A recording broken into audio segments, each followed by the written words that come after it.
Good morning, guys. How have you been doing with getting things done? For the past couple of days, we've been working on getting things done, and I hope that you have knocked a couple of things off of your to-do list, and I hope that now you're feeling a lot clearer. And if you can believe it, now it is what, January the 24th, and now we're going to be doing a little bit of clarity work on what to want for the coming year.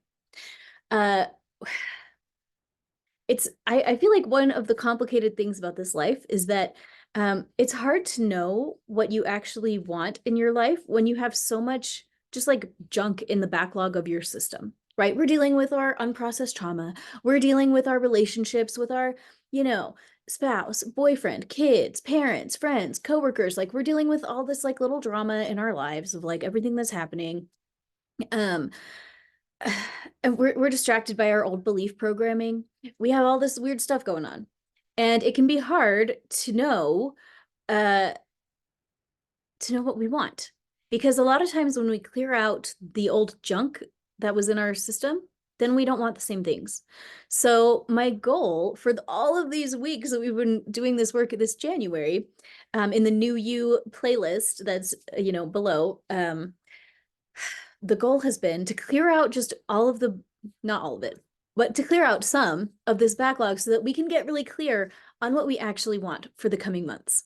Okay, so now that we've taken 23 days to kind of work through some old stuff, I'm hopeful that today's work is going to be really helpful for all of us to get clear on what we truly do want so that as the year progresses, we have a really solid foundation. That has been my goal the whole time. Can we have a really, really solid foundation to move forward in our lives, undistracted by bubble issues, energy field issues, courting stuff, and other things going on? Okay. So let's go ahead and just close your eyes for a moment. We're going to download the information on we're going to invite in a new perspective, a new divine perspective on what our top priorities for the year should be now that we've cleared out so much stuff. Okay, let's tap in.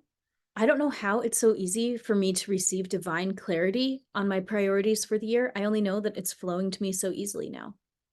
I don't know how it is so easy for me to receive divine clarity on my priorities for the year. I only know that it is so easy for me now. My year is becoming so clear to me now. Okay, let's go ahead and breathe that in. I don't know about you, but I'm always craving clarity. I just want clarity. And that's like, I write about it every day in my like little journal. I'm like, God, I just want to get clear about things.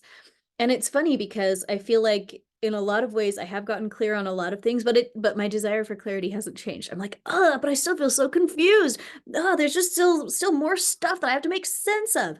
And I feel like I don't know. This is my perception of all of our lives. I kind of feel like we're all that way, where a lot of us just wish that our lives made sense, that the world made sense. We want more clarity on what's going on in our own lives and in our own bodies, in our own minds. We want to know why our health is the way that it is. We want to know why our thought processes are the way that they are. We want to know why our lives that we're living are the way that they are, especially in the context of things like our life missions, right? We desperately crave this sense of purpose. I don't know if that's true. Tell me if I'm wrong. I don't know. But I feel like humans want to feel purposeful. We want to feel like we are contributing meaningful things to this planet. And then these different situations show up in our lives that make us really question, are we able to do that? Are we doing that? Um, is what we're doing good enough? Is it meaningful enough? Is it impacting enough people? I don't know. I'm thinking right now of things like chronic illness and um I'm thinking of like my brother's disability or, parenting where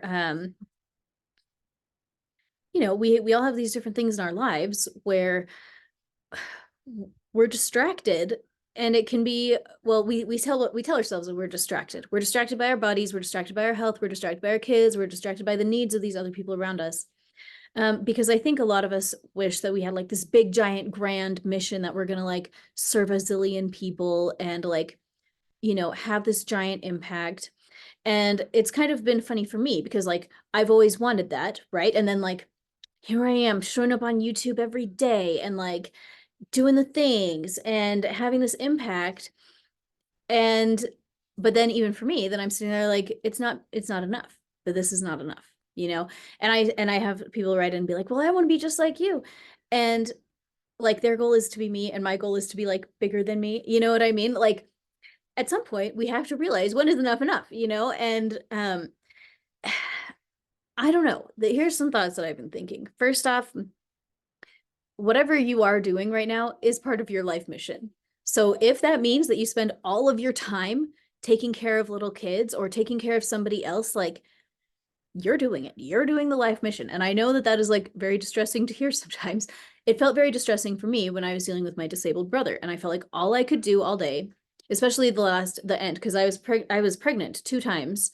Um, you know, towards the end of his life, he went on hospice when I was, I think 21, maybe I was 22. He died when I was 25, almost 26. I mean, like a couple of weeks before I turned 26. And I mean, like, God, so I was like pregnant. I'm like, I had morning sickness so bad up until like 7 or 8 months with those early pregnancies. It was so bad. Well, all I ate was Doritos. I'm like, connected? Probably. But at the time, it was such a mystery. Anyway, um, so I was just pregnant and sick and having babies, and like then my babies need everything, my brother needs everything, and I just felt stressed all the time and felt like I'm here for this bigger purpose. And all I do is take care of babies and dying people. Like, what is this?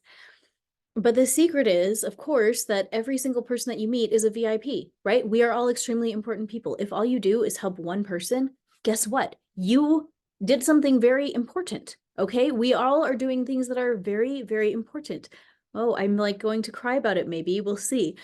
But um, I just hope that we don't minimize the role that we're playing in each other's lives, because it can look important and impressive to have X number of followers on the social medias or whatever. And it can, we can kind of get seduced by the numbers and want to feel like we're serving a bazillion people. We're here for this big thing.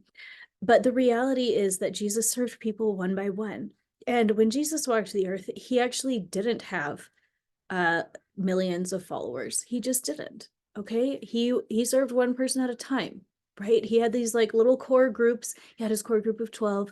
He had his core groups of disciples, and he spent time with them and he taught them, and that was enough for him, Like can it be enough for us?